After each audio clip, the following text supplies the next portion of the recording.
Mic check, testy, 1, 2. Yep, both there. Is this thing working yet? Okay. Sorry about that. Um, okay, been asked a lot, so I'll answer things going on. Um, there was a bit of drama involving a couple other Discord channels. And someone asked in a chat if anybody knew what really happened. I was like, there's programs out there that let you log what happens on Discord servers. I'm sure somebody out there knows what happened. And about an hour after I posted that, somebody messages me, you know, telling me a bunch of crap. They're going to sue me.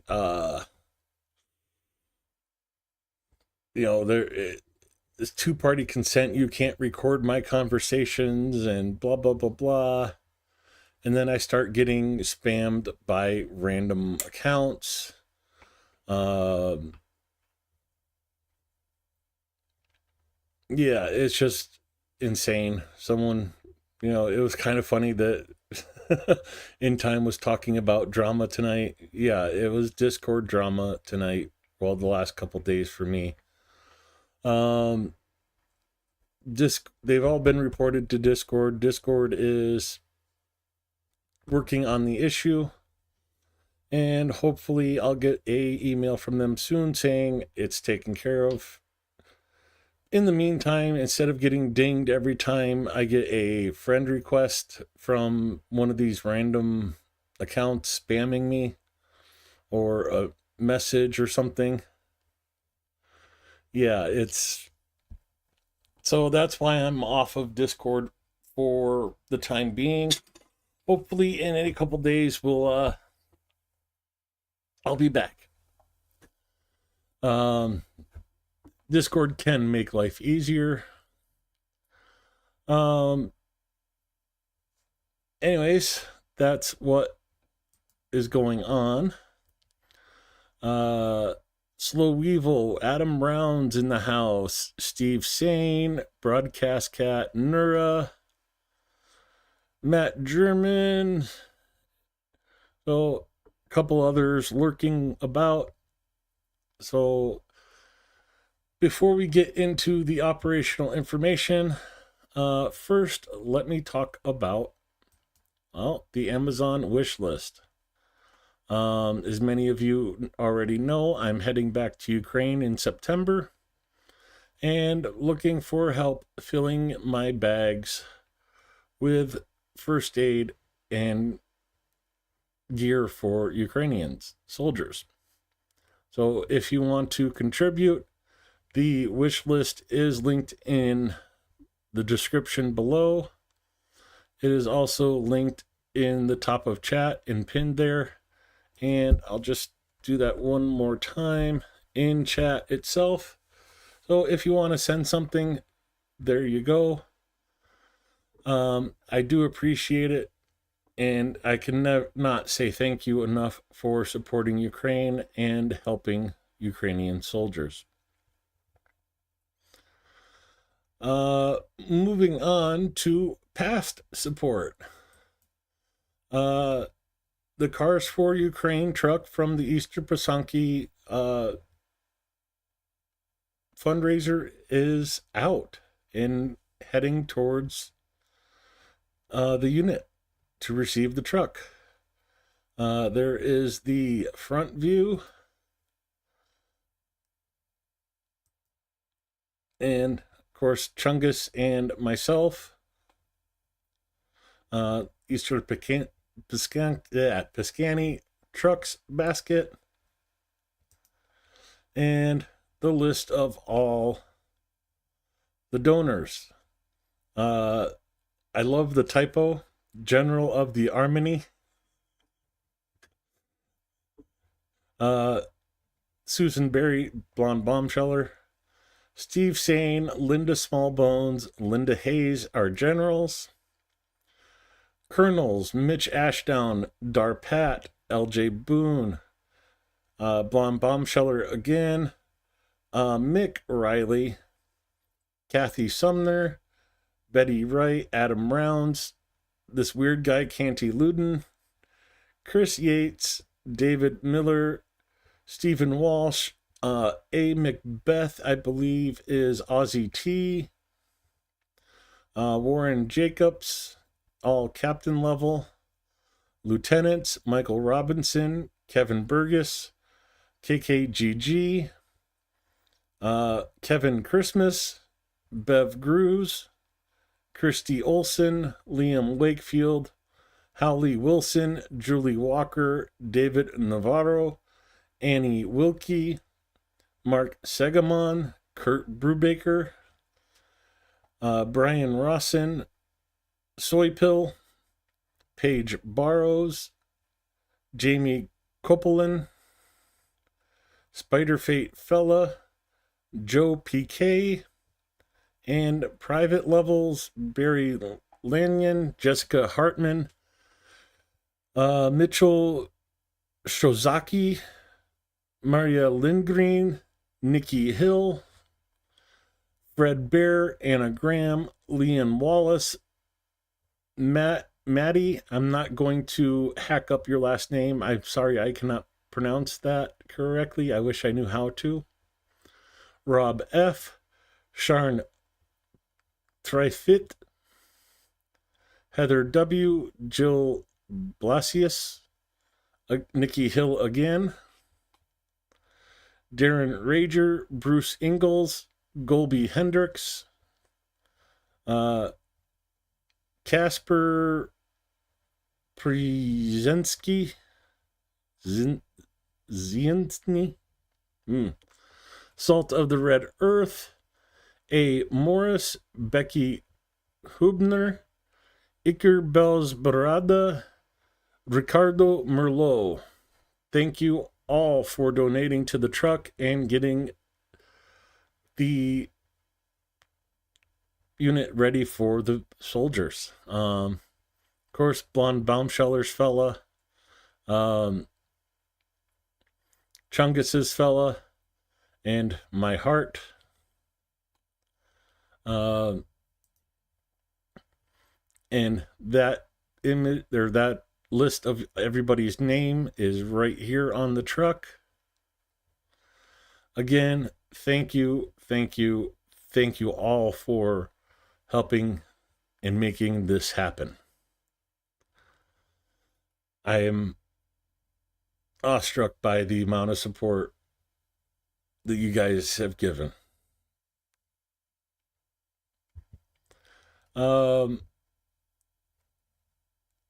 I don't need to show Sucky Mimus's chat. With that, let's get into the report for today. Oh, wait. I did not keep that loaded up for some reason. But here is Cars for Ukraine's YouTube channel presenting our truck on their video. Ivan, of course, being the voice and face. These two guys have been super active, and also, of course, the bombsheller, the blonde bombsheller, extraordinary. I mean, these guys have been extremely active. 2012 Toyota Hilux, very reliable. The guys from the Seraphims sent us feedback about the quality of the cars, and they said they never received such good vehicles quality wise. Therefore, folks, 6 brilliant vehicles. Not all of them are pickups, 3 pickups and 3 more, I would say, for logistics purposes. We don't stop. We have Power the Frontline campaign is ongoing as always, and 4 of those cars wouldn't be possible without people who contribute to Power the Frontline campaign. And we are actually launching a new campaign pretty soon. It's actually already live on the website, but we'll make additional push a bit later.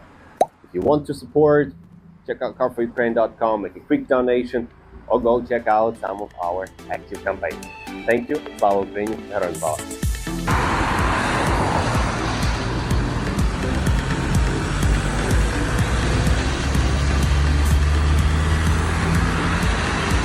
And there goes the vehicles off to the front line.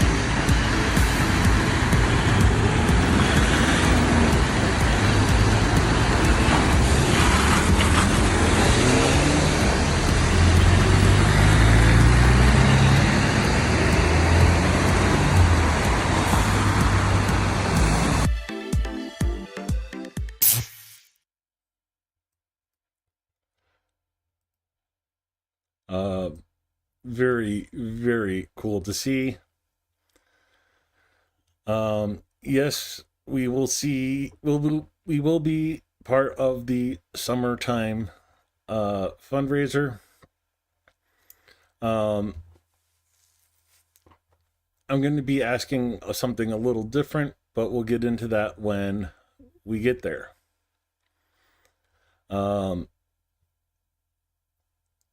But yeah, that was so cool to see. Nice to see those. Hopefully, we'll see them. We'll get video of them being delivered.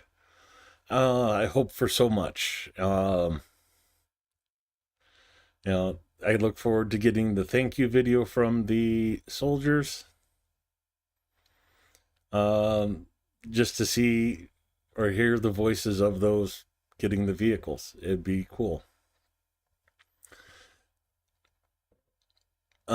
Yeah. Oh, I am so sore today. Oh, doing a lot of work out in the yard. Heading to the air alert map, you see Kharkiv just dropping its air alert not too long ago. Donetsk has been under air alert for 3 hours, 46 minutes. Pokrovsky district, explosions reported 1 hour, 22 minutes ago. Dobropilya, 2 hours, 56 minutes ago.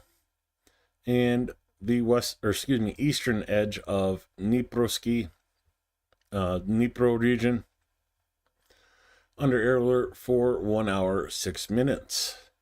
Going back to Kharkiv, the air alert that just ended, Izium had explosions reported at 4:36 in the morning.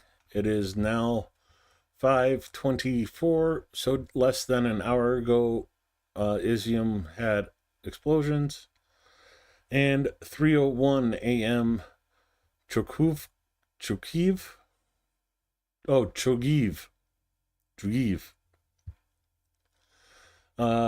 Explosions reported at 3:01 a.m. there.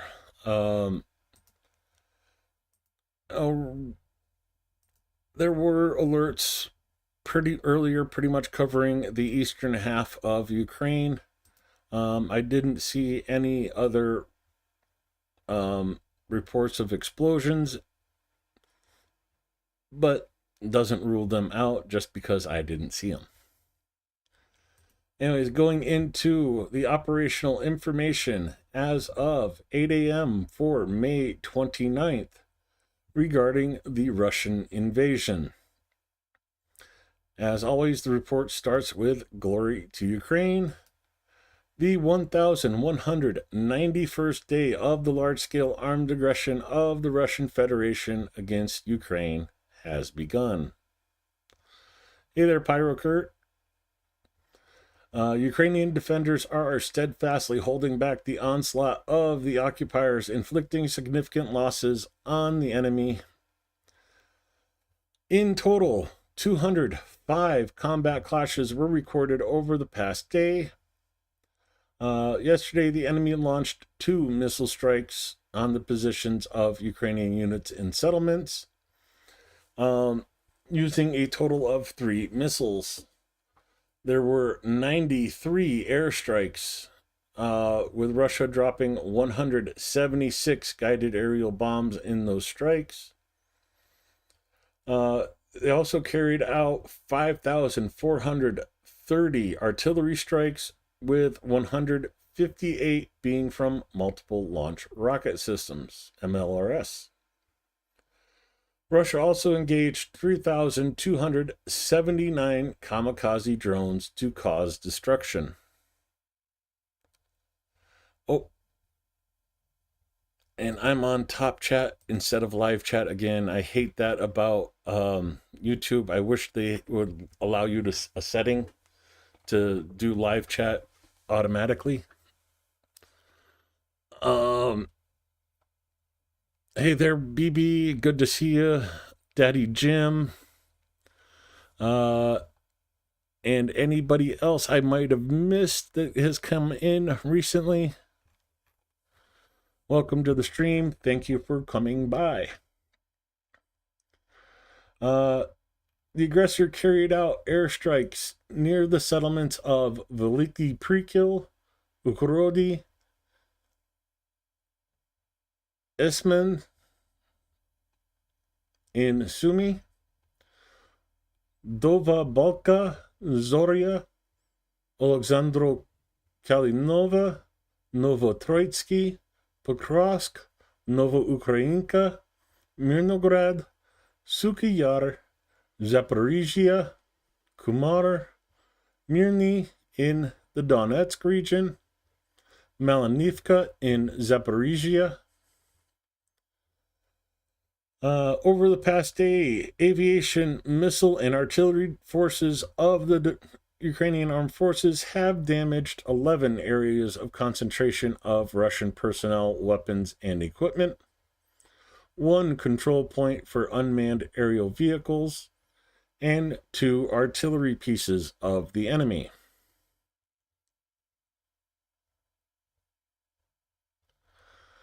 Moving into the Kharkiv direction and going to the deep state map. Zoom into Kharkiv. The enemy tried 4 times to break through the defensive line of our defenders in the area of Staritsi, Voschansk, and Krasny Pershi. So coming over here. Oh, no, that's Strivka. Oh. Krasny Pershi is here.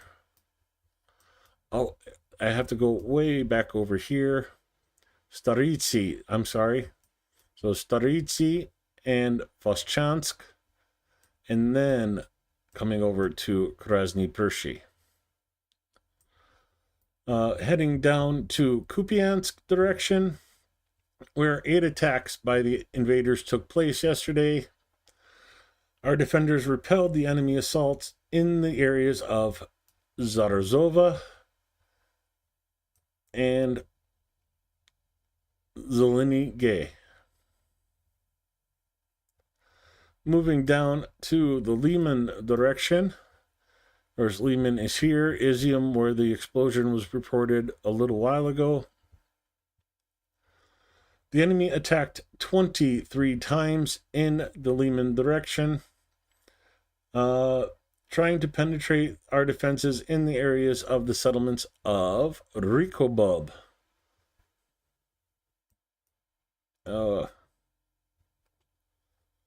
Okay, well, Kolodazny, okay, the Kolodazny down here.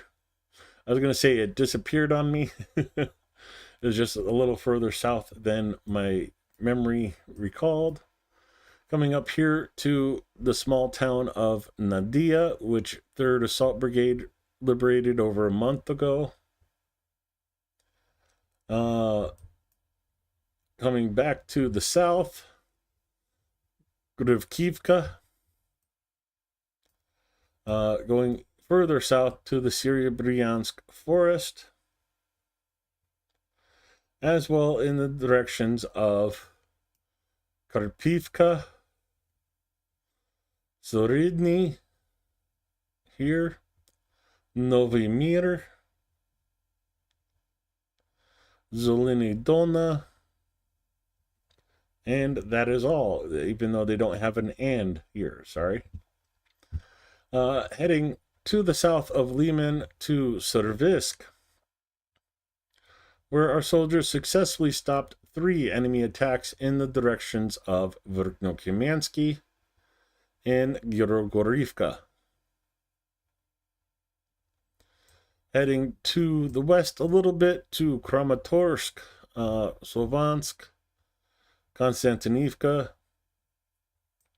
in this general area.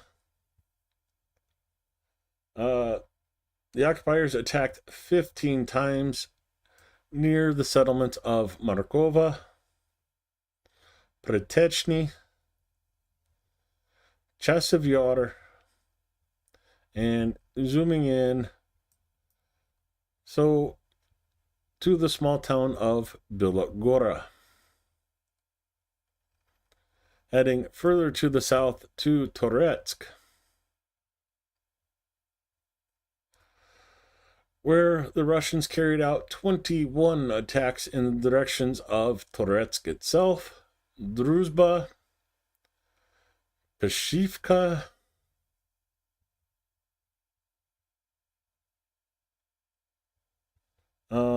I'm wondering if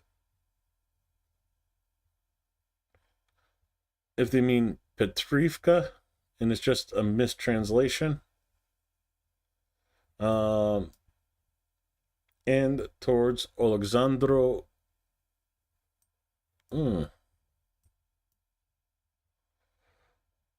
Kotonove, but that's way over here. To me, it seems like this should be in the Percross front unless they're adjusting command sectors,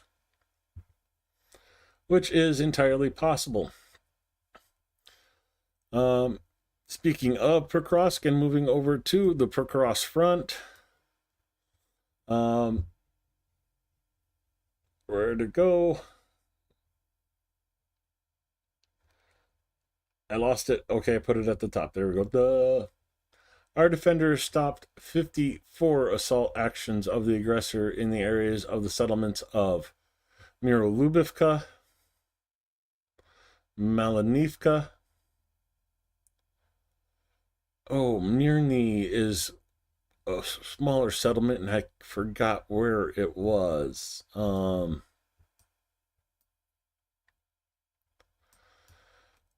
We'll come back to Mirny. It's just one of these smaller settlements, and I don't remember exactly where it is. So skipping over Mirny, going to Lisivka, Koltine, Udashny, Koltinyarka,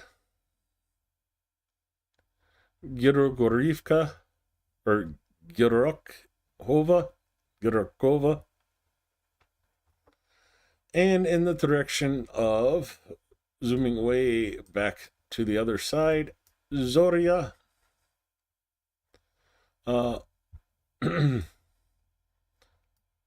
we're jumping a lot around.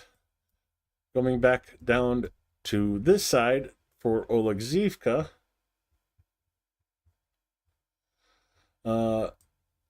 Back up here.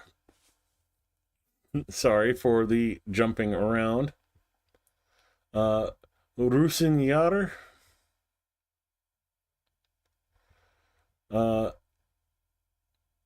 Novo Mikhailivka, which is in this area here, but it's one of those towns that's not listed. Stara Mikhailivka is right here, but this is new, instead of old Mikhailivka, this is new Mikhailivka. I'm not sure which town it is. It may be this one here or over by here. And last but not least, Yablunivka. And if I if memory serves, Mirny or Bogdanivka, no. Okay, memory does not serve. Let me hunt down Mirny.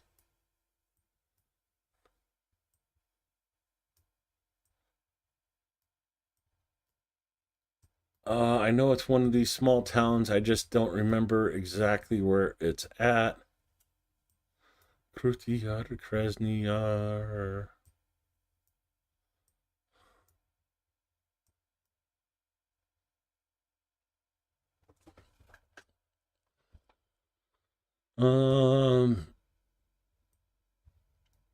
Mirny is the word for combining of two rivers. So,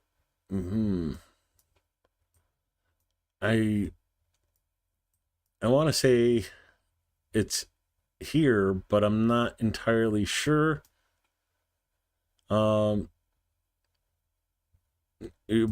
this settlement right here where that road ends. But it's not listed on this map now. Zeleny Pole. Let's just check over here really quick to make sure I'm not just misplacing it. And it does not look like I am misplacing it. I'm pretty sure. Oh, and I lost it again. Oh, I'm pretty sure it's this settlement right here. I just cannot prove that at the moment. Anyways, keep going. Yeah, I know you guys are talking about news that's coming up, and I want to get to that in time. But heading over to the Novopavlivka direction, the enemy carried out 21 attacks over the past day in the areas of Constantinople, Bagatar, zooming in, Novopil, Zeleny Pole, Voliny Pole,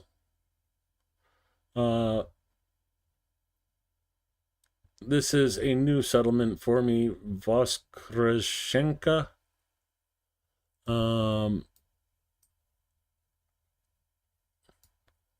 Not sure where that one is at. Let's see if we could find it.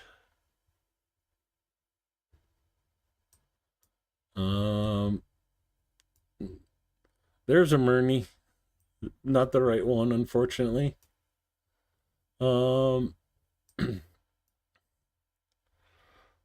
Voskreshenka. Voskreshenka, way back here. And Oradny, which is right here. There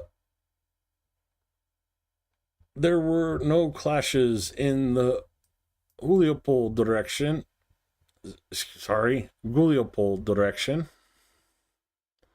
So moving over to Orhiv, where the occupation troops stormed positions of the defense forces 6 times near the settlements of Sichirbaki, Stepova,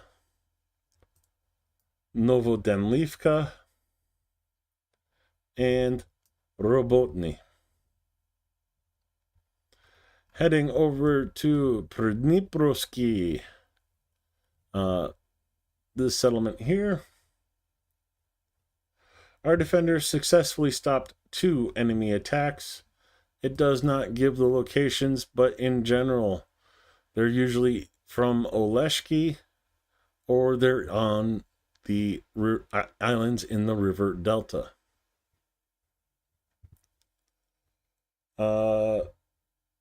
In the Volyn and Polizia directions, no sign of the formation of enemy offensive groups were detected. That is Polizia and Volyn directions. The defense forces of Ukraine continue to operate in the Kursk and Sumy direction. Over the past day, 33 clashes occurred in this direction. the enemy launched 20 airstrikes, dropping 38 guided aerial bombs, carried out 205 artillery strikes, with 4 of those from MLRSs. Unfortunately, Sumi is getting pretty dangerous. Evacuations of frontline towns continue. But yeah, they're trying to push out. Russia says they're trying to push out to a 10-kilometer buffer zone to keep Ukraine from attacking Russia. Yeah.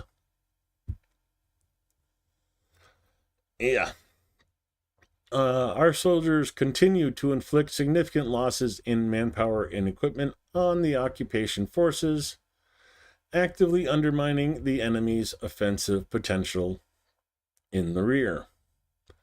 Goes into the losses. We'll cover that with the graphic here shortly. And as always, we end the report with join the defense forces. Razom Peremojemo. Slava Ukraina. And jumping over to the losses for today, total combat losses of the enemy 5/29/2025, or May 29th. 1,050 personnel killed or wounded today for the Russians. Fortunately, no tanks. 1 armored personnel vehicle. 31 artillery systems. 81 UAVs. And 56 vehicles, bringing the grand total of vehicles over 50,015. LJ's here.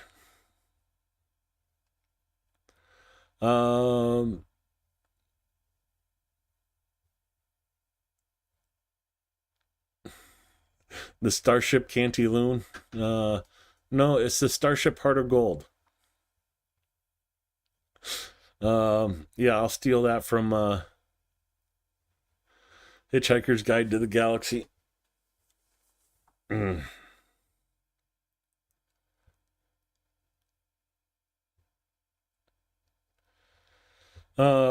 orange feather duster? No. If you want something orange, let me pull this off the screen because I'm going into private chats.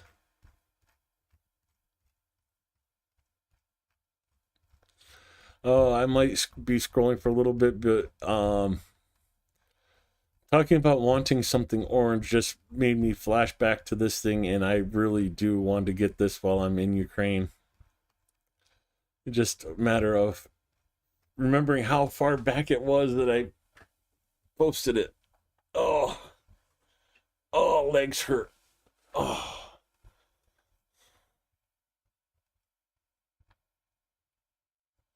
This was a while back. The things that your mind remembers and forgets.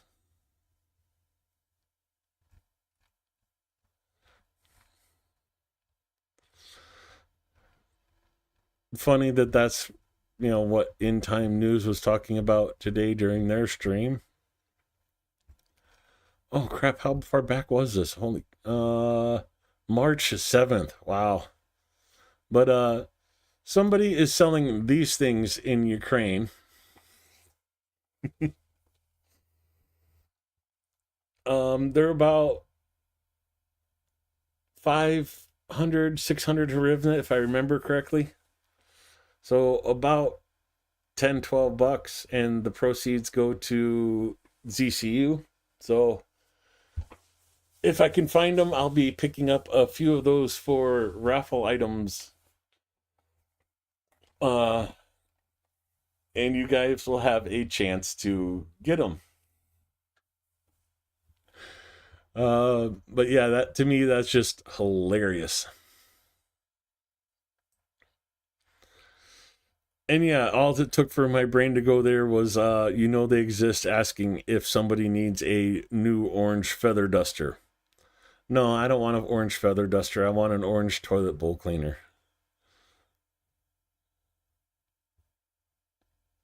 What, Steve? I can't hear you. Uh,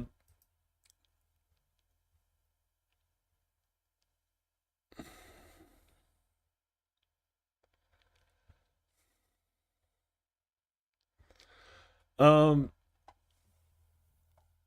yeah, it seemed like for a couple days there, general consensus says it appears the Russian summer offensive has started, although they have been attacking for months without many breaks, at least no big breakthroughs yet.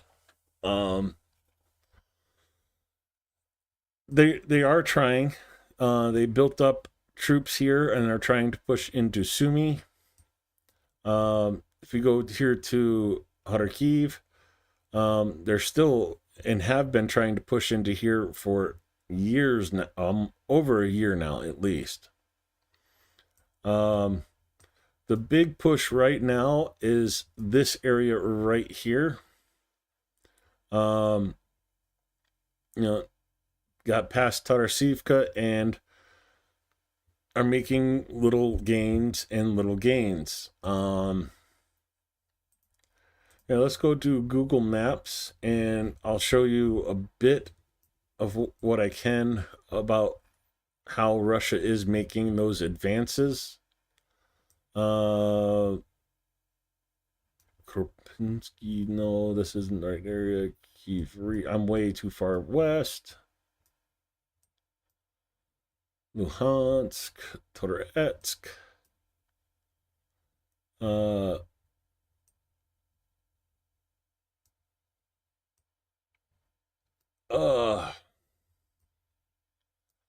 I am just not. Okay, there's Precross. I had to zoom in. Okay. This is the area that Russia is advancing in right now. And they've changed their tactics a little bit. What they're doing is sending assault forces up the roads and then dropping them off in buildings or like little, the little small villages and hoping they survive. If they survive, that area is now controlled by the Russians, and then they move up building by building, and they're just basically launching meat waves down the roads to hide out in buildings and absorb Ukrainian FPVs and artillery fires. You'll notice the road system here. If we go to the layers, well, actually, it might be easier on deep state.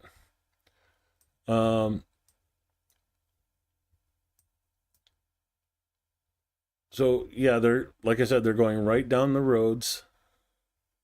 Let's see if I can change this over to the satellite image. Where there's not buildings, Russia can't take over because they can't launch, motorcycles down fields or rivers. They have to have a road. So they'll send the motorcycles down the road and, oh, they got this building. Okay, so the next motorcycle group passes them up and goes to these buildings. And then so on, so forth, right down the road. Again, launching down here, going to the chicken farms and hiding out in these buildings. And that's as far as they can get because, moving to the next chicken building, next chicken farm, next chicken farm, next chicken farm. And if you watch the advancements, you'll see that that's almost exactly what's happening. Going down the road, hiding out in, the small villages, houses, and trying to advance one building at a time. That's Russia's new tactic. Unfortunately, it seems to be working. You see that really predominantly here in Toretsk, by Dashny and Divlivka. Literally right down the road and right to where the next buildings are. That's how they're capturing territory, throwing meat waves at it until they survive in one of the buildings. You see that in Chasiv Yar, right down one of the roads, and then they'll expand out from it.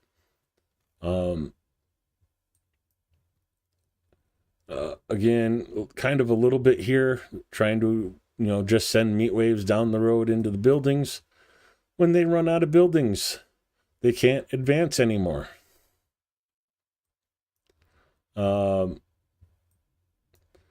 Again, up here by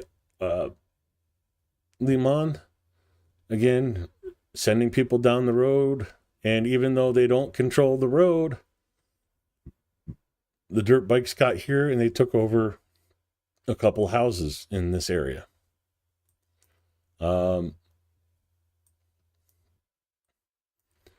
Again, same thing. Oh, here they're still advancing down the forest lane, or the forest stretch, or the trees along the river. Again, you see it here near Zarzova. They can't take the town, but they can send people down the road. Coming up here to the north, again, along the tree lines and along the roads in the small towns. Sorry, I need to stop scrolling like that.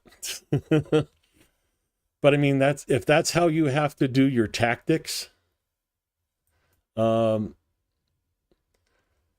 in Sumy area where they're advancing, it's all down these little roads along the river. Make it as far as you can. Oh, your car gets blown up, hide in the trees and dig a hole. Same thing over here. Go down the road as far as you can, find a building, or jump in the trees and dig a hole. When they run out of trees and buildings, they can't advance anymore. Anyways, that's just my take on it. And you know what I say about, military strategists are nothing more than opinions, and opinions, well, the saying is opinions are like assholes. Everybody has one and they all stink, mine included. Hey, Golby.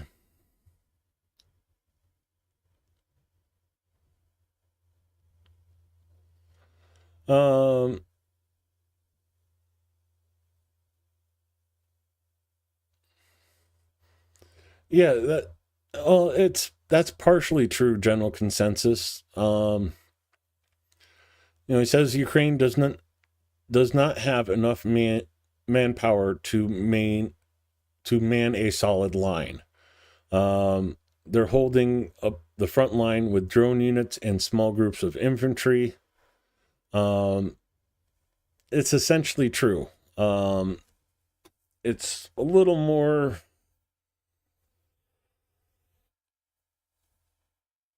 It's not anything that can be summed up in a few words. You'll see in the videos that, most of the contact line is covered by drones, and it's drone unit versus drone unit. And then occasionally Russia sends out a small group of motorcycles, ATVs, or, oh God, I got to show you. Well, I'll wait for that one, but I'll show you one later that you'll laugh at. That's how Russia's advancing, and every once in a while, Ukrainian does the same thing back, sends out a little raiding party, clears positions, and unfortunately, that's the war right now, and it gives the advantage to the people with the group that has more people. Unfortunately, that's Russia right now.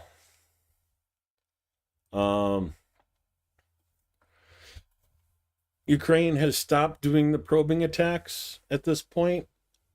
I shouldn't say they stopped, but they are not doing as many. They're doing infiltration tactics and attacking behind the lines at command posts. You know, rotation points, and you know, it's what they have to do to weather the storm. It's an attrition battle, and Ukraine is definitely attriting Russia's forces. You know, still on par to hit 1 million on or about the 13th. So 2 days left. So yeah, 15 days. So 1, 2 here. And then going into June, I'm still predicting about the 13th, we will see 1 million losses for Russia. Oh, chocolate peanut butter cookies. The ones that are evil for me, Adam Rounds, is the peanut butter oatmeal no-bake cookies. Oh.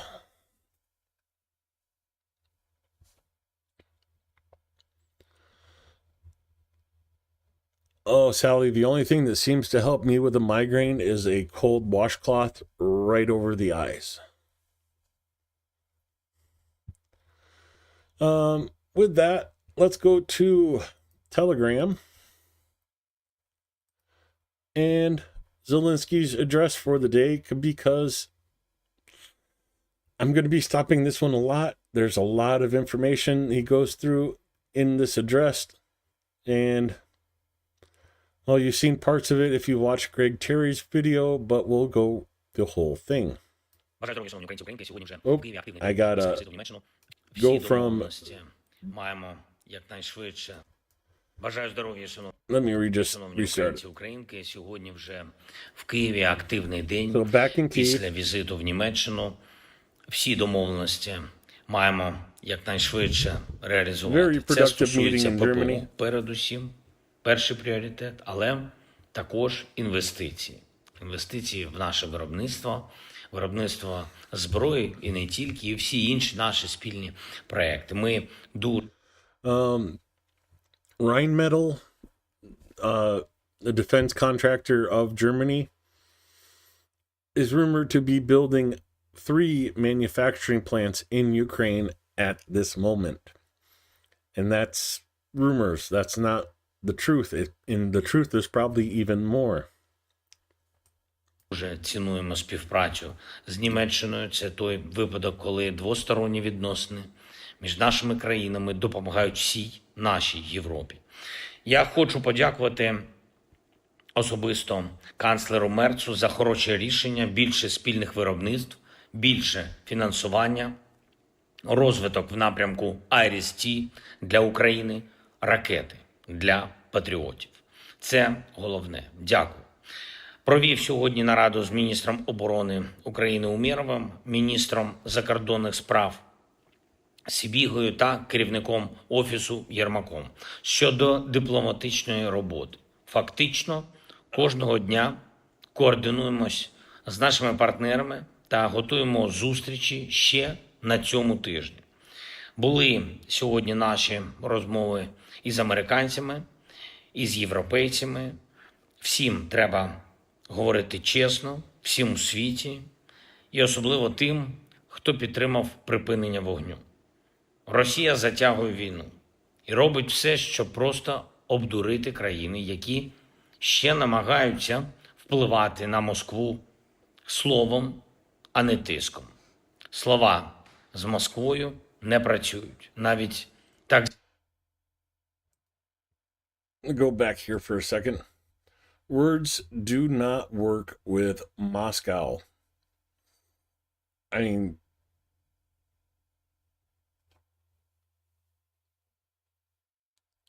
truer words have never been spoken, but apparently some people don't even believe this. Trump's finding out. працюють. Навіть так званий меморандум, який вони обіцяли, і начебто більше тижня готували, досі ніхто не бачив. Україні не передали, нашим партнерам не передали. Навіть Туреччині, як країні, яка приймала першу зустріч, теж не передали нову адженду. І хоча обіцяли абсолютно протилежне, і перш за все вони обіцяли це Сполученим Штатам Америки, президенту Трампу, черговий російський обман. Все вони роблять, щоб зустрічі були пустими. Це ще одна причина, щоб були достатні санкції, достатній тиск на Росію. Була доповідь сьогодні головкома Сирського по фронту і по нашій далекобійній активності на території Росії. Дякую нашим хлопцям за влучність. І це абсолютно справедливо. Саме в Росії повинні відчувати, що таке війна, щоб було бажання займатися дипломатією. Ще одне. Говорив сьогодні з міністром фінансів України, з Марченком, про довгострокові фінансові перспективи України. Забезпечення армії, забезпечення стійкості України, забезпечення бюджетних виплат, стабільність і передбачуваність для людей мають бути. Again, economy is kind of my area. I'd like to explore and look at the economical side of things.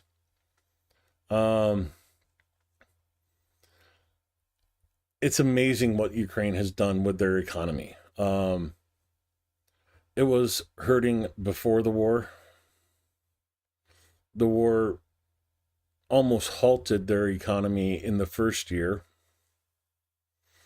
Russia stole a large portion of their main export, farm products, ag products. Actively targeted and destroyed a lot of agricultural storage facilities. Targeted the grain loading docks in Odessa.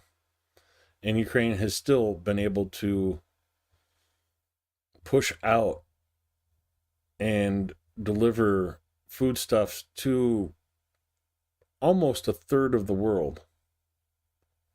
You have to remember, Ukraine is essentially Europe's breadbasket, like the Midwest is the breadbasket for the United States. And with all of this going on, they still managed to increase their military production from providing about 10% of their needs at the beginning of this war to now providing over 60%, some reports even up to 75% of their military needs in country. Just amazing what they're doing on the economy side. Працюємо для цього з партнерами, в тому числі перед зустрічами Групи Семи. Дякую всім, хто з Україною. Дякую всім, хто захищає нашу державу. Слава Україні! Героям слава. And of course, talking, Putin being Putin. Promises, and no promises are kept. From the Budapest memorandum to, we'll give you a notice of what we want to talk about in Turkey on Tuesday. I believe it's Tuesday. No, Monday. Monday and Tuesday is supposed to be the next meeting in Turkey. It's been over a month since the last meeting in Turkey. And they said, okay, we'll give you a notice or memorandum about what we want to, our issues before the next meeting. Here it is, 4 days from the next meeting, and they still have not sent it to anybody. Of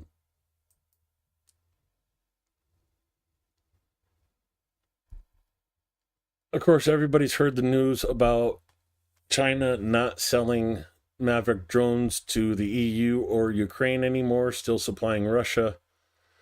There is still people trying to get Maverick drones into Ukraine and into the army's hands.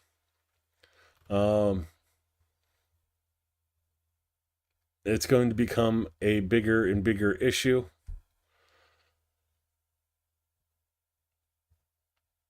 So hopefully a workaround for China's blocking of imports or exports is figured out rather quickly. With that said, going to Canty's channel, the Canty Center on Telegram, give you guys a preview of some of the stuff I wanted to cover, but let me go back and stop here. Talking about Russia's assault vehicles. Essentially, Ladas with chain link fences strewn over top of them to resist drone attacks. This is Russia's answer to not having enough armored vehicles to do assaults. And again, the object is not to survive an attack, but to get as far as you can, get the vehicle blown up, and then go hide in a building. I'm sure there'll be more examples of that as in these videos, if I remember correctly. Anyways, getting back to the top with the drones from last night.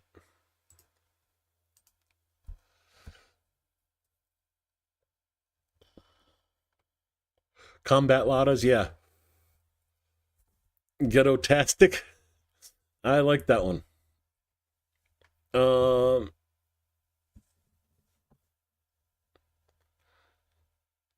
I didn't realize Chungus was streaming. It wasn't when I started, so.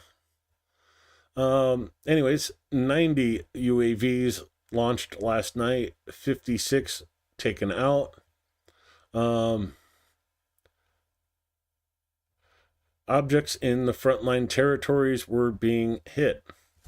Enemy air attack targets were recorded in 9 frontline locations in Sumy, Kharkiv, and Donetsk.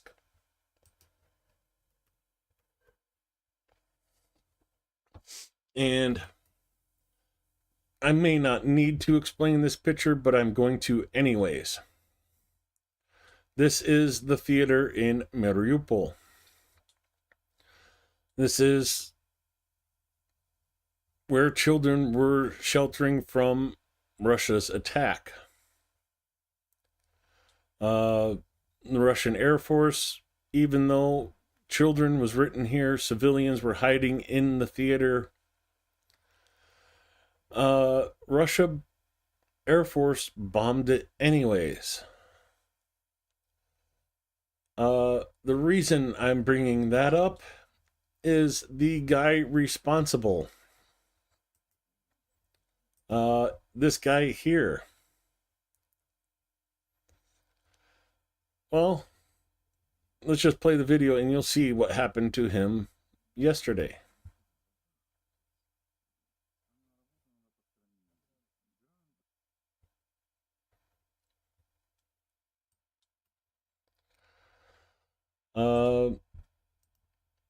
the moment of denazification of the Russian Grutskiskev, or whatever his name is. Doesn't matter. He's no longer with us. He was a career officer involved in the killing of Ukrainians and the destruction of Mariupol and Avdiivka. He was retired from the military and was appointed deputy mayor of Starovopol in Crimea. He led the Air Force part of the operation in Mariupol and introduced his developments into technologies of missile guidance. Literally the guy responsible for the bombing of the theater in Mariupol, among so many other tragedies that happened there and in Avdiivka.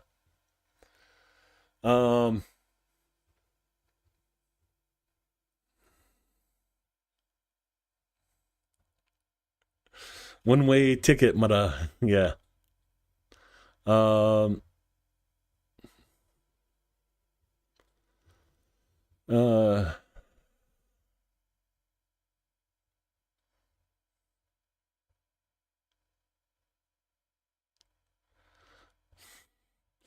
yeah, that's basically the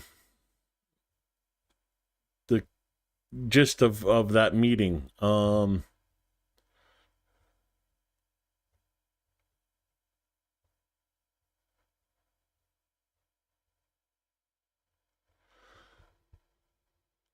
go back to that picture and talk about what you know they exist is saying.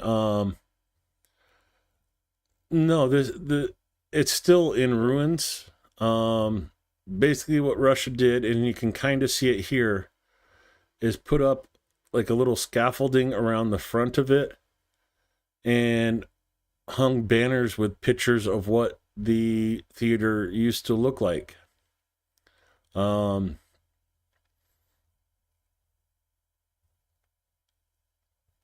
That's all they did was put up, banners of pictures of it.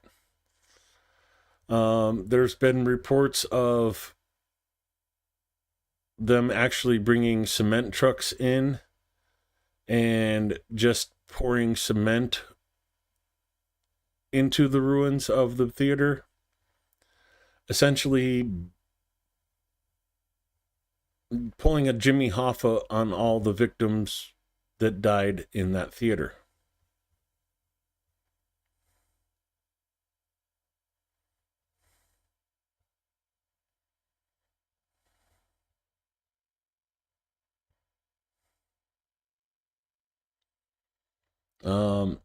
I haven't found a video that confirms that, but it's been relayed from several sources. And going back to general consensus statement is,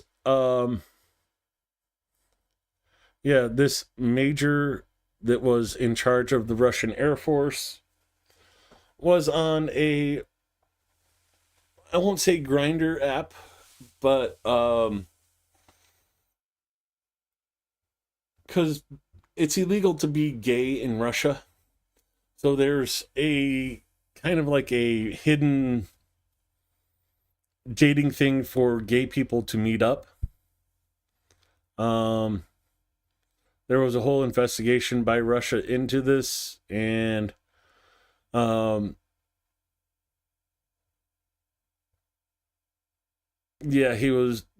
these two guys exchanged nude pictures and everything else, and they were supposed to meet up several different times. And when they finally did meet up, in this guy's chest pack, he had an explosive device. And as you can see, when he met up with them, that's the result.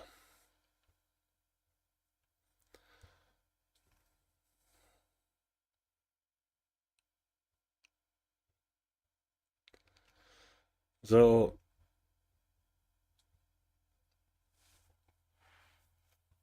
yeah, if Russia wasn't so homophobic, um, that this relationship would have been in the open instead of behind closed doors. This guy would have gotten vetted, and that Russian guy would still be alive. But because Russia is what it is, anti-gay, you even mentioned being gay in Russia, you go to jail. Um, but yeah, because it was behind closed doors, and not the right way to say that. Um, because this meeting was in secret, that guy, they weren't able to vet that guy and keep their guy safe. Doesn't pay to be homophobic.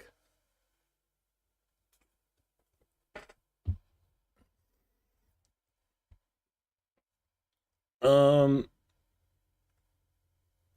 I would say revenge bombings, Nura. Um, I wouldn't put it past the fact that maybe this guy had family that was hiding in that theater. Just saying. It's not proven, just where my mind went for the first thought. Uh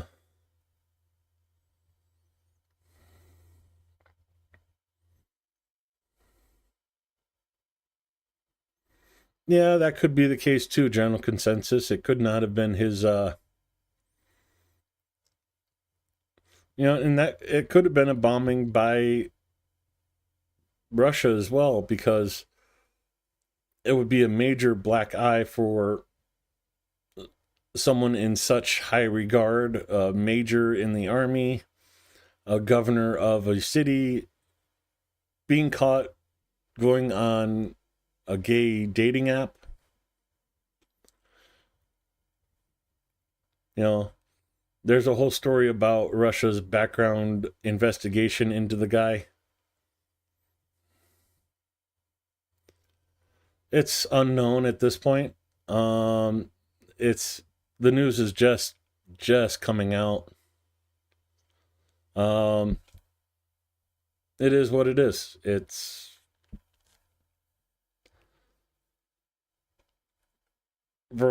He could have known, he could not have known. He could have been working for Moscow. He could have been angry because his family was in Mariupol. Who knows? I'm sure as time goes on and Russia investigates more, we'll never know the truth, because Russia never tells the truth.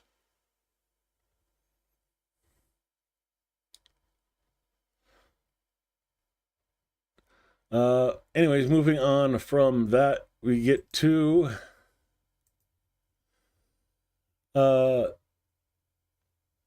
FPV and ART, 2nd Mountain Assault Battalion.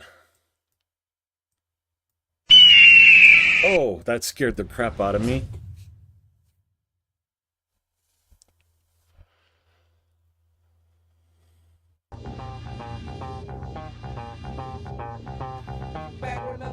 Yeah.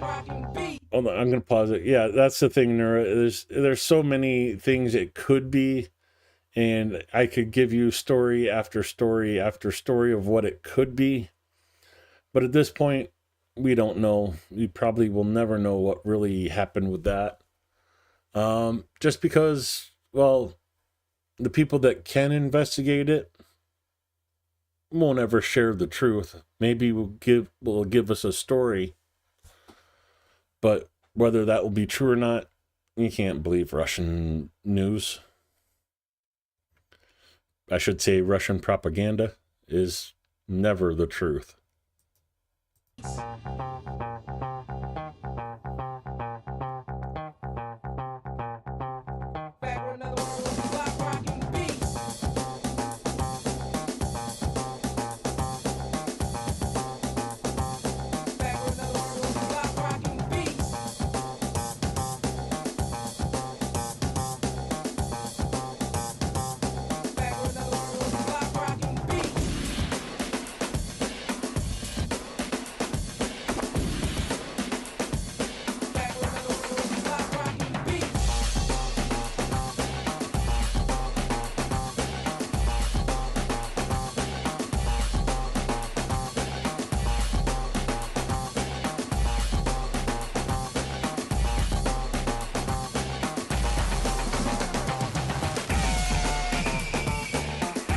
can't believe Russian or Fox News.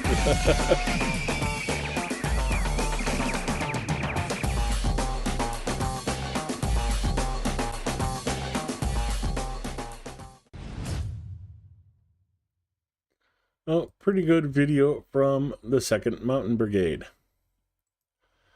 HIMARS said hello to Putin's aggression. Yesterday, allegedly destroyed a hospital in the Kursk region. According to other sources, this is a permanent deployment point for the Russians. There's more to that than what's on here. This was like first reported through Operational ZCU. It was HIMARS that hit. It was a hospital at one point, but was turned into a barracks and deployment point for the Russian army. And, well, here's the results.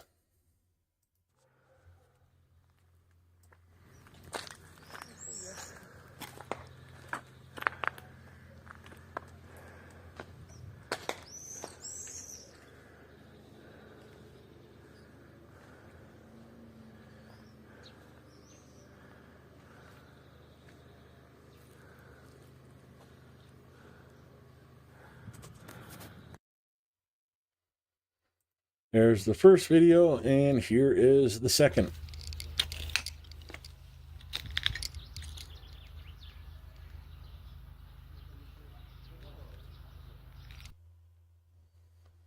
And the only thing I will say is if it was a operating hospital, Russians would not have passed up the opportunity to show hospital, come on, brain, work. People visiting the hospital, being injured in these videos.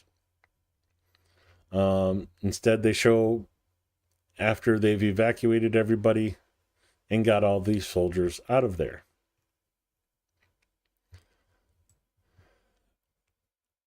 And when people ask me if I'm worried about the Russian attacks in Ukraine,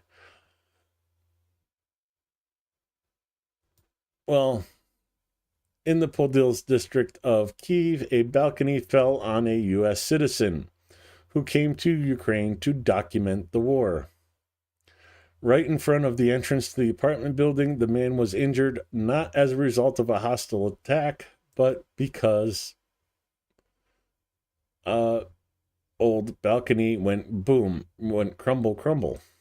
Пові наци, шоно будівля, в якій ми живемо, є безпечною спорудою забезпечення цього є основополо. Знаєм для відповідального безпечного європейського суспільства. Круча компанія службовування житлового фонду Подільського району Київ відповідає за утримання цієї будівлі.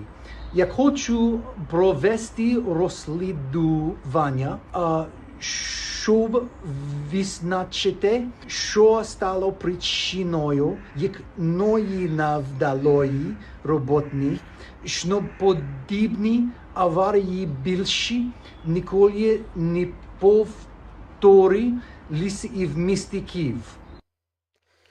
Yeah, anyway, so this guy goes to Ukraine to cover the war and the Russian attacks, and is just walking down the street. Maybe this was his apartment and he was going back to his apartment, and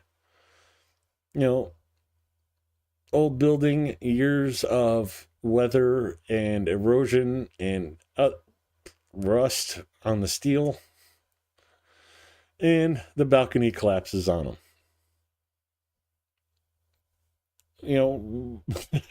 Why be worried about Russian attacks when a balcony could fall on you?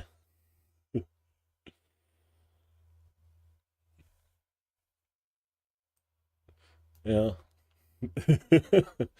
It just struck me as funny, and I wanted to share that with you instead. суботу мій балкон обвалянці стої робот, що і в місті. Okay, where did they show the balcony? Я безпечно. So yeah, can you imagine being standing underneath that and the balcony collapses?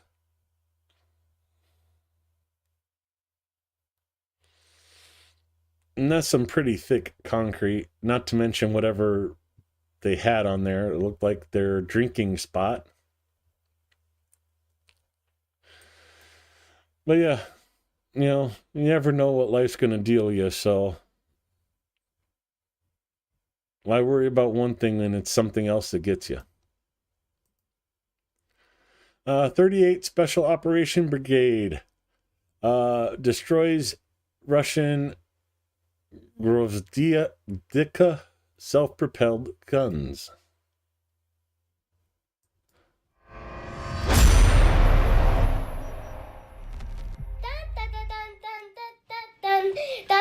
Dun, dun, dun, dun, hardcore.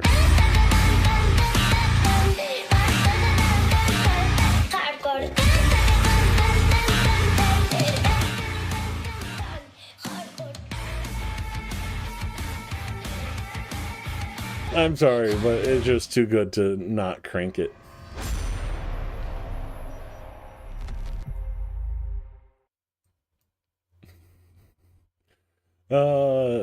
That kid's probably loving it that half the world is jamming out to them going hardcore. Losses of the Russian occupiers since the beginning of the year alone has exceeded 190,000. 194,140 to be precise. From Sirski. Here's the video to go with it.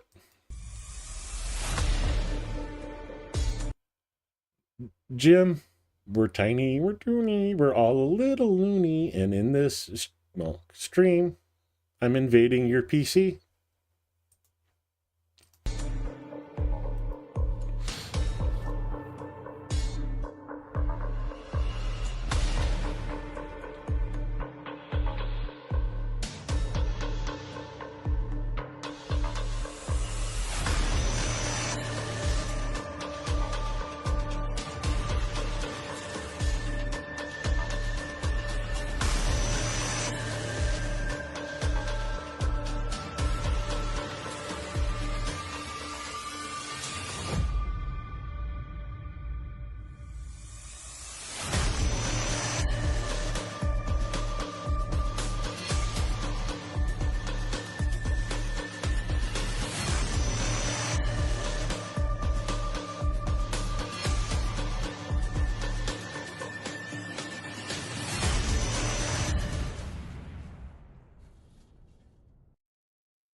Yeah, Russia released a new recruitment video. New social advertising of the Russian armed forces. Sign a contract. Here you go. From Russia itself. Подпиши контракт с Министерством обороны Российской Федерации и умри уже в этом месяце. Тебе не нужно будет праздновать свой день рождения. Ты умрешь. Тебе не нужно растить ребенка. Ты умрешь. Тебе не нужно больше видеть своих родителей. Ты умрешь. Тебе не нужно собираться с семьей на Новый год. Ты умрешь. Подпиши контракт с Министерством обороны Российской Федерации и умри.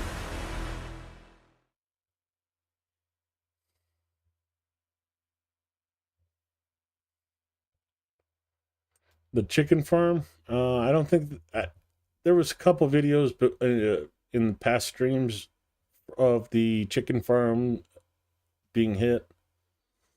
I could go back and look for them, but I wanted to show you something else. Because when it rains, it pours. Some of you that have, either asked for 3D printed tridents from me or phone holders, these things. collected some money from those, and one of the things that we helped do with those funds is donated to a truck fundraised by the channel Operational ZCU. Today there was a video from the unit that got the truck. Here's their video from Operational ZCU thanking everybody who donated, and that is you guys as well. Again, thank you so much for supporting Ukraine. Від бійців Сил безпілотних систем висловлюємо свою подяку телеграм-каналу «Оперативний ЗСУ» за надання в покупці допомозі цього чудового автомобіля, який буде виконувати своє завдання по підвозці бойового складу, особистих речей, а також доставки подарунків для наших ворогів. Разом до перемоги. Дуже дякуємо адміністраторам і підписникам каналу. Без вас нічого б цього не було. Ще раз величезна подяка. Разом до перемоги. Слава Україні! Героям слава.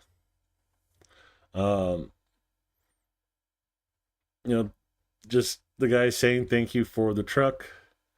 This was the unit fundraising for itself for the vehicle. Unfortunately, not through like Cars for Ukraine or NAFO 69th. So no fancy paint job, just a black truck for them to use on operations.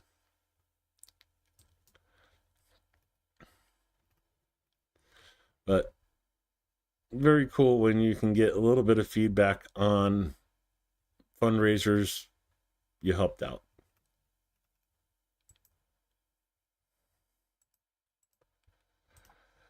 Unmanned system forces operators hit a Russian electronic warfare station.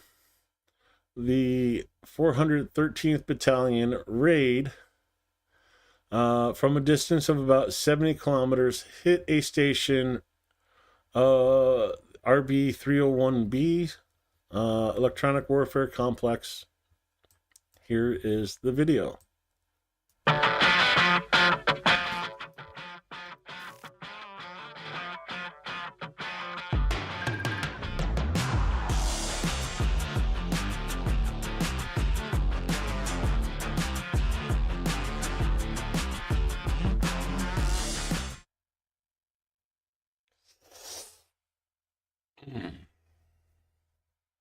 Dang, that hurts. Sorry. Yeah, let me see if I could show you guys. Go full cam. So, turn arm right way. I can't figure it out. That little black dot right there. I was putting the door on the chicken coop, and a nail went into my arm about that. It wasn't that deep, about half an inch or so. When you get your clothes snagged on something and you feel it ripping, well, I felt that in my arm. Cleaned it up, got it dressed, all scabbed over now. But just all of a sudden it just like hurt. Well, so Steve, tell me, what good does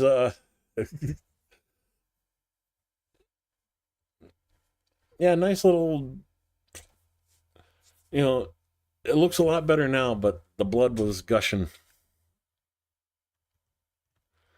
Moving on from the 413th to the 414th. The Birds of Madiar destroyed an enemy MLRS with a full charge.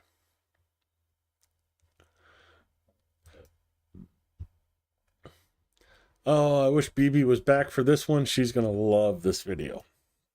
На кожні 5-6 тисяч знищених чи уражених унікальних ворожих цілей птахами Мадяра щомісяця випадає у середньому лише 10 реактивних систем залпового вогню.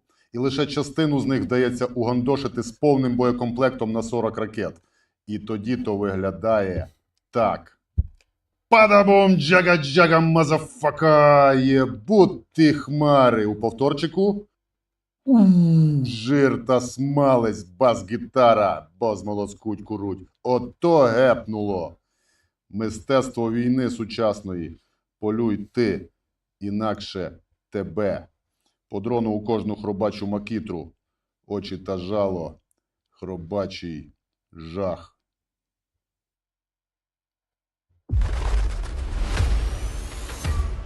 Alright, just because I love Madiar and his sayings, I'm playing that again. На кожні 5-6 тисяч знищених чи уражених унікальних ворожих цілей птахами Мадяра щомісяця випадає у середньому лише 10 реактивних систем залпового вогню. І лише частину з них вдається угандошити з повним боєкомплектом на 40 ракет. І тоді то виглядає так. Падабом джага-джага мазафака, єбуть ти хмари. У повторчику. Жир та смалець, бас-гітара, бо змолоскуть куруть. Ото гепнуло. Мистецтво війни сучасної. Полюй ти, інакше тебе. По дрону у кожну хробачу макітру. Очі та жало, хробачий жах. I want to just back this up Полюй a little ти, bit. гепнуло. Мистецтво When they війни zoom out сучасної. here, Полюй ти, come on, show інакше it. тебе. So these are not houses, these are apartment buildings. Or were apartment buildings at one point. Just to kind of give you a bit of scale of how big that explosion is. Just wow. По дрону у кожну хробачу макітру. Очі та жало, хробачий жах.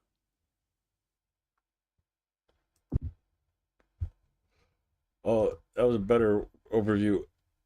So there you go. The apartment buildings in the village. And that was a huge explosion.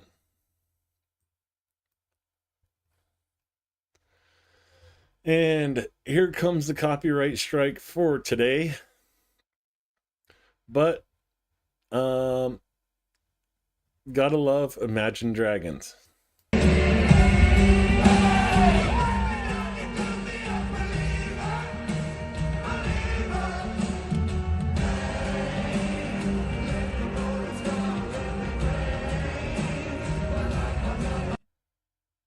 So, on stage with the Ukrainian flag singing Believer.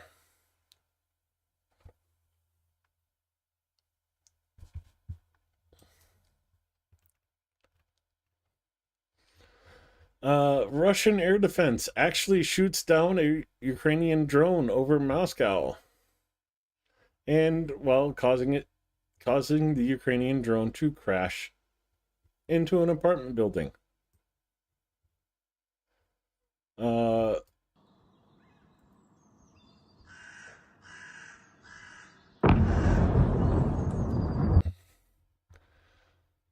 You can actually see where it hit here. The video starts just after the hit, and you see the Ukrainian drone tumbling. Play that again. Let's go half speed and start from the beginning. So there's the hit. The drone tumbling over, hitting the apartment complexes.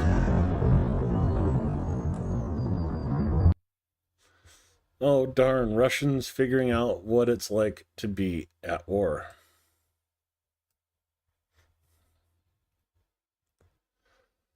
Russian assault groups made at least 4 attempts to breach Muropilya in Sumy region, less than 1 kilometer from the Kursk border.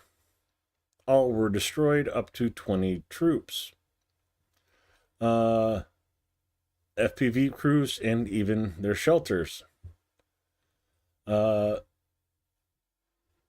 war team Ravens. Let's get that back to normal.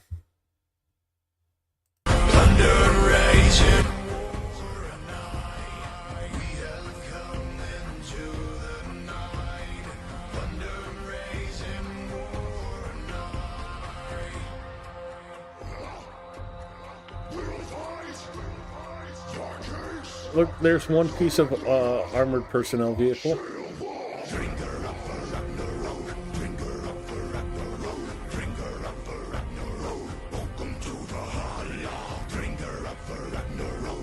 Welcome to Valhalla.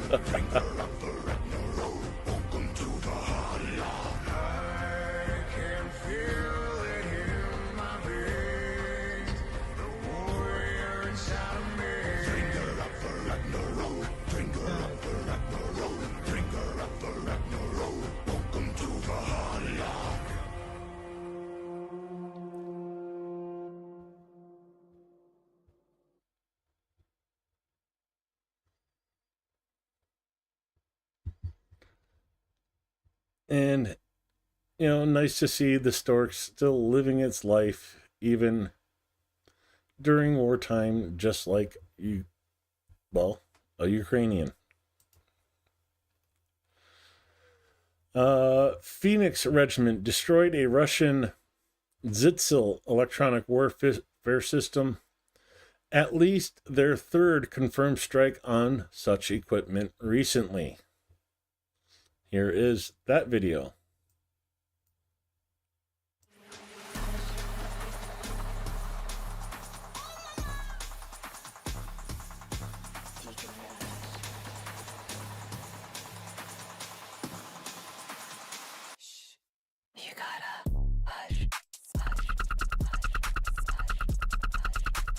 And going in for the confirmation, and gotta love the flames in thermal imaging.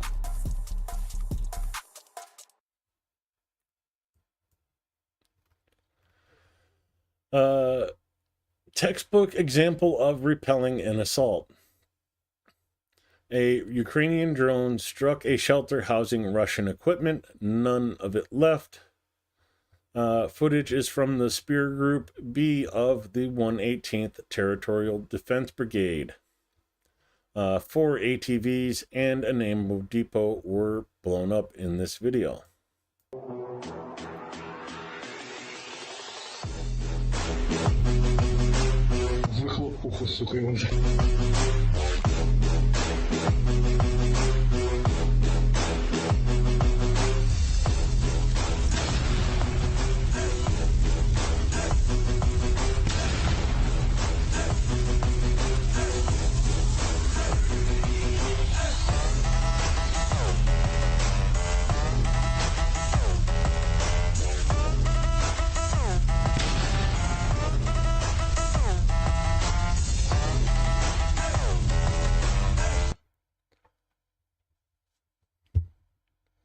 Well, stopping the assault before it even begins. Oh, we just watched that one, so I don't need this one here. Sorry, doubling up on you again. And some drone-on-drone action for you from the 63rd Brigade.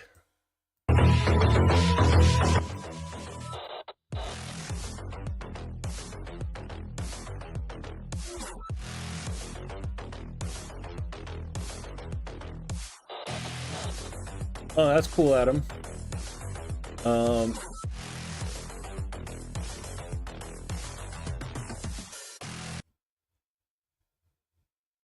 Yeah, your town sent fire trucks to Ukraine. That's very cool. This morning, Russia attacked with a new type of attack jet drone, the Dan-M. They were launched by a group from Crimea. The Dan-M is a jet target for training and testing air defense, which the Russian armed forces have converted into an attack UAV. In the original, the target is red, but in this case, the color of its body has been changed. Give some of the specs on them. but these are images of the target drone now turned into an attack drone and being sent against Ukraine.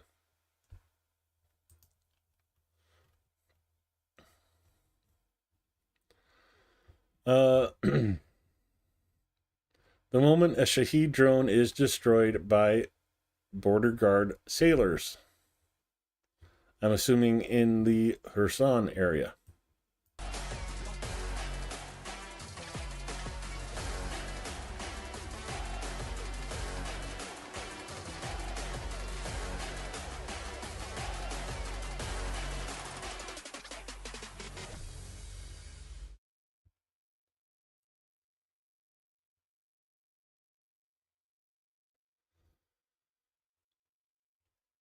No video of this one, but in the last 4 days, 8 IL-76 military transport aircraft have been delivering cargo to the Ingles 2 air base in Russia. Such high activity has been observed for the first time in 3 years. Unfortunately, Ingles is the air base that Russia uses to launch missiles into Ukraine from the MiGs. With 8 deliveries from the IL-76.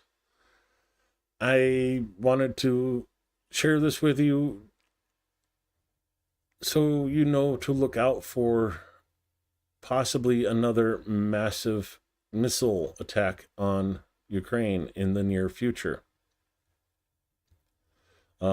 Unfortunately, that's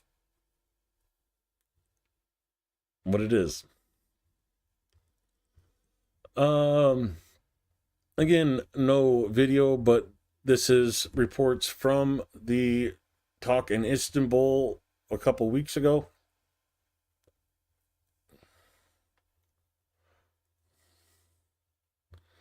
You pulled the muscle.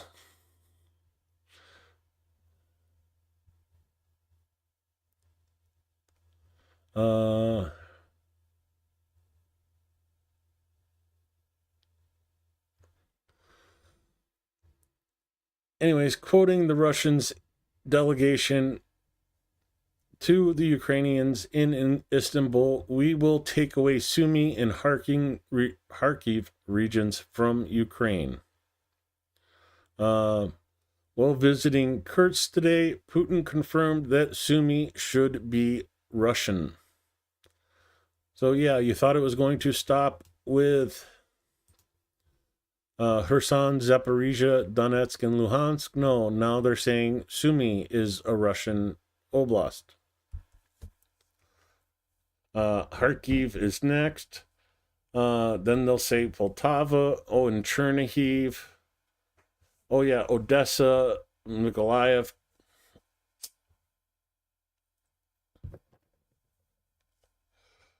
And that's the thing I keep trying to tell you guys. Russia doesn't want part of Ukraine. They want all of it. Not because they want Ukraine, but because they want to get to this gap right here. If they can control this gap, they don't need a huge military to control a gap. And with Russia's declining population, even more rapidly now, they need to be able to hold locations like this to feel secure. Unfortunately, that also means not only Ukraine, Moldova, but a large portion of Romania. They also need, come on, update, a line from the Carpathians in Poland up to Warsaw, and then there's a river that flows to the Baltic Sea. Oh, come on. Okay, fine. Let's change this up to the standard. There we go. The Carpathians are here. Basically, they need to control the gap between the Carpathians here and the river, and then along the river through Warsaw up to the Black Sea, so they can easily defend this area. And then they need to also push to the Baltics, which means Estonia, Latvia, Lithuania, half of Poland, a quarter of Romania, all of Moldova, and all of Ukraine. Yeah, and that's essentially what it is. They're dark art designs. Who exactly does Russia need to hold back? Paranoid much? Yeah, nobody was threatening to invade Russia. Everybody was perfectly content buying gas, oil, minerals, steel, iron, from aluminum from Russia. Everybody was perfectly content with it. Didn't need wars. We could just buy stuff and trade it. But Russia sees their population declining. It says, oh, we cannot hold these borders much longer. If anybody attacks, we're going to be screwed. So we have to push out. And unfortunately, that's what happened with the Chechen wars, the invasion into Georgia, the Kazakhstan intervention, and now Ukraine. Well, Ukraine in 2014 and in Ukraine now.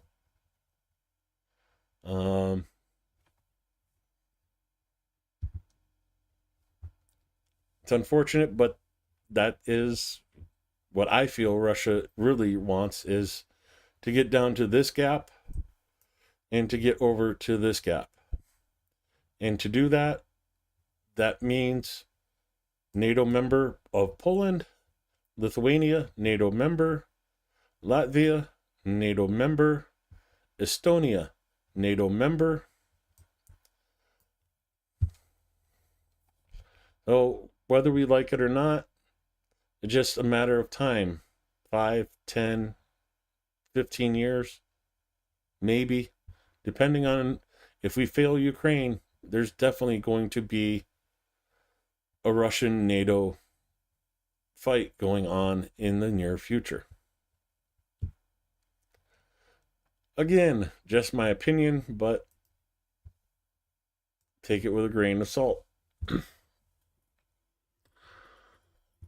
Failed attack by Russian FPV drones on a Ukrainian military vehicle in Donetsk.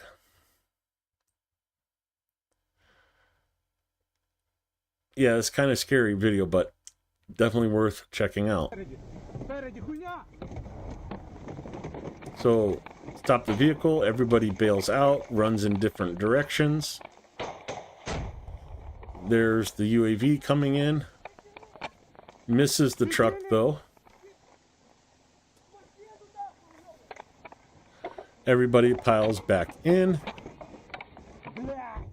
And off and running.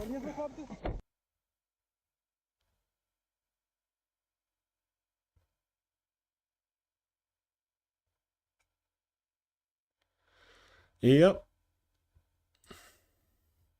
But now the thing is, NATO's expanded eastward. They shouldn't do that. That's why we're attacking Ukraine, a non-NATO member. Okay.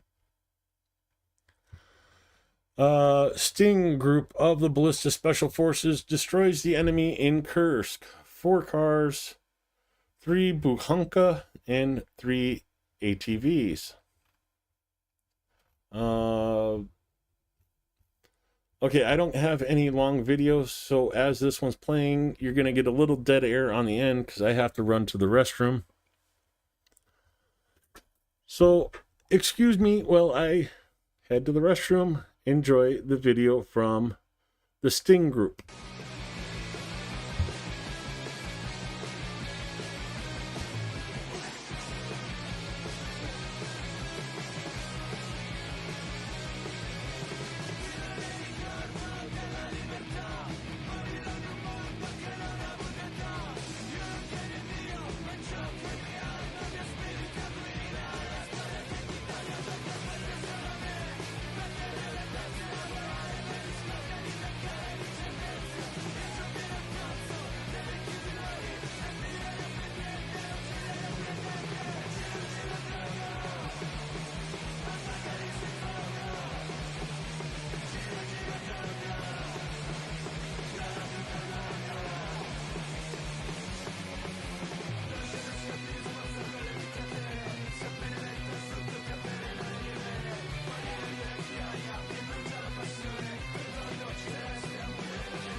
Almost there.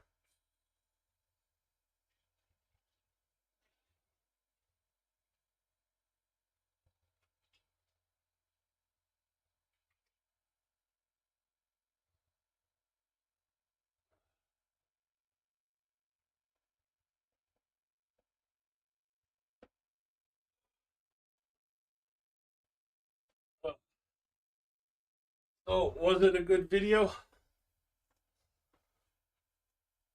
Oh, oh my legs are so stiff.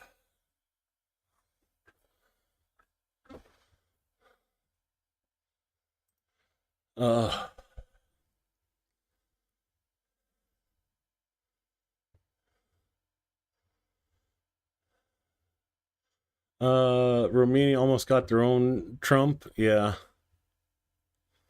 Thankfully, they did not, and they got I think, a good leader for the foreseeable future. Uh,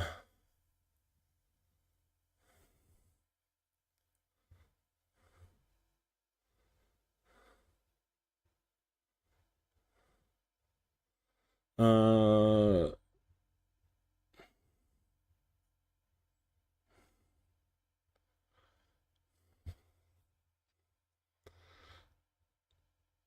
okay. And we're back to, Russia's new armored vehicles. And moving on to soldiers of the Burovy Brigade have destroyed a Russian field depot of fuel and lubricants. Oh no, not the lube. Whatever will the Russians do now for entertainment?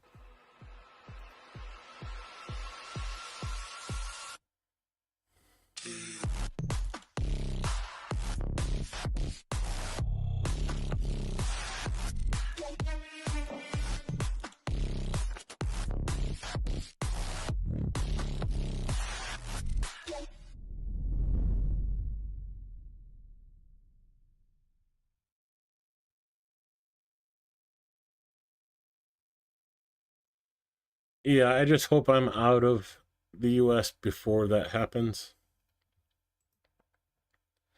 And possibly the last video of tonight. While fleeing, the occupant ran into an FPV drone. Another was bagging up Ukrainian land. They, like the others, are becoming everyday targets for bomber operations of K2, the drones of the K2 Brigade.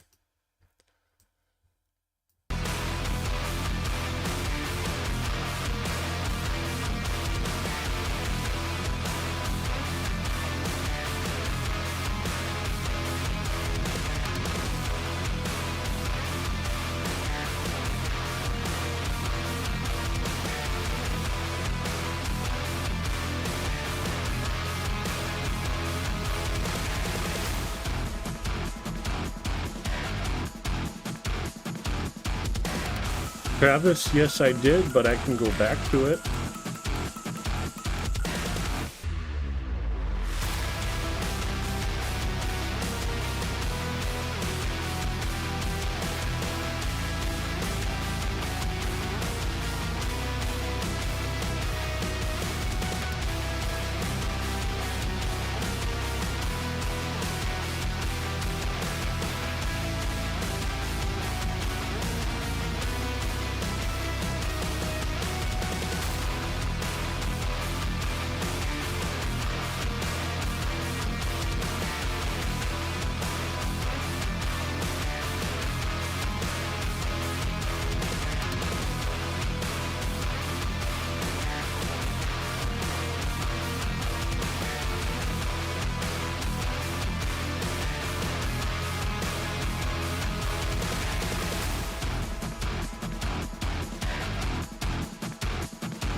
That is the video from K2, and by popular demand of Travis Erickson, we head back to Madyar.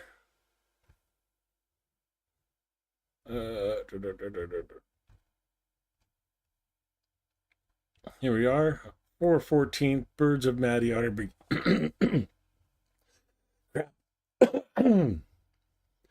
414th Brigade, Birds of Madyar, taking out an MLRS. На кожні 5-6 тисяч знищених чи уражених унікальних ворожих цілей птахами Мадяра щомісяця випадає у середньому лише 10 реактивних систем залпового вогню. І лише частину з них вдається угандошити з повним боєкомплектом на 40 ракет. І тоді то виглядає так.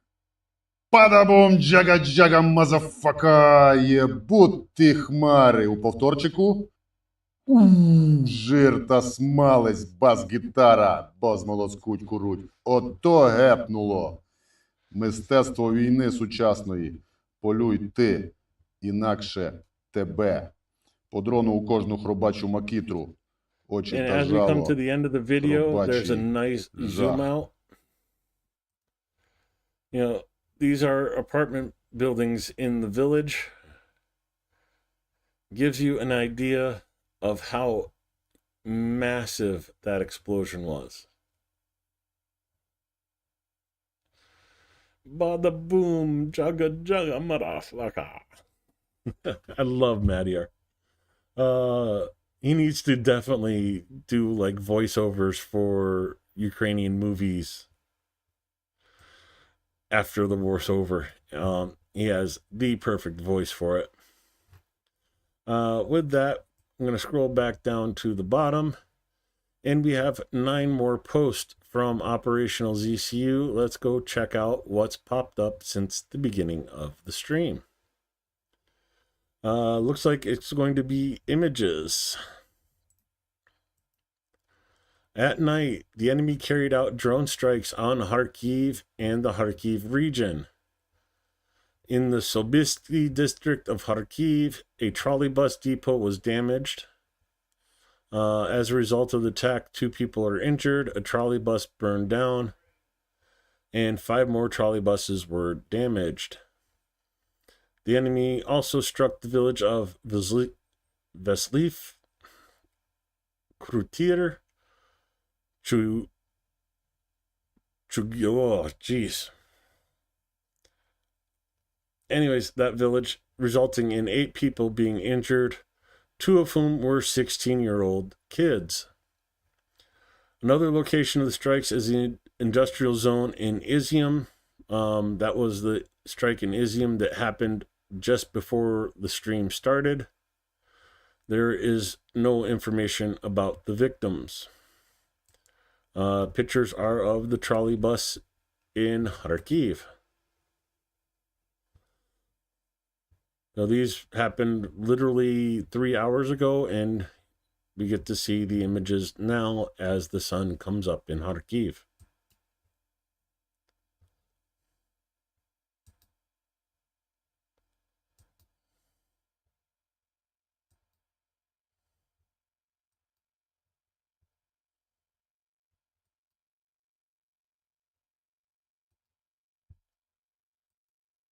And a short video, okay. It was noisy in Kursk at night. The city was under attack by drones.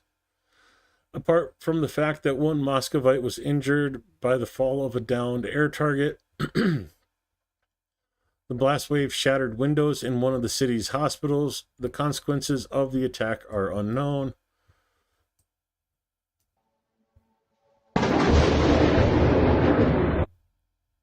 Okay.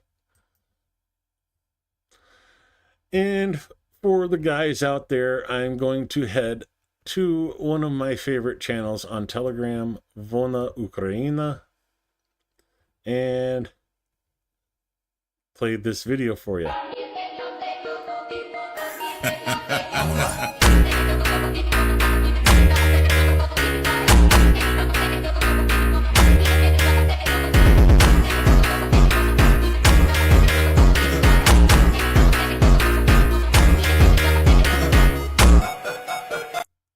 if you needed another reason to support the Ukrainian armed forces, well, there's quite a few of them right there. And, well, the Air Force outdoing their job as well.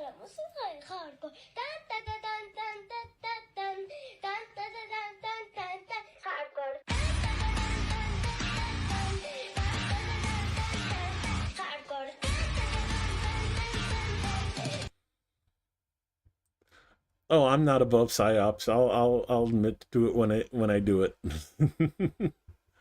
That is all I have for you tonight. Again, thank you for all the donations getting the Easter truck ready for the troops. Of course, these trucks, we saw the video from Cars for Ukraine YouTube channel. These vehicles are off and headed to the front lines.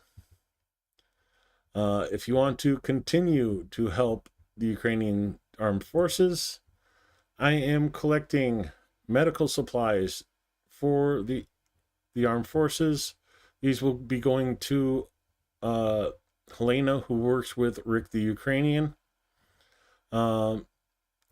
Get a bunch of IFACs made up and out to the soldiers that need it most. The link for this Amazon Prime list is pinned to the top of chat. It's also in the video description below. Feel free to send 1, 2, 10. Make me pay for another piece of luggage to take to Ukraine. I'd love you for it. I cannot say thank you enough for all you guys have done. You are an amazing group of people, and I have the privilege of streaming for. Please keep supporting Ukraine. And with that, let's go and check on Chungus. Let's go, Taco. Let me go grab the link. I'm going to mute him for a second. Copy the link. And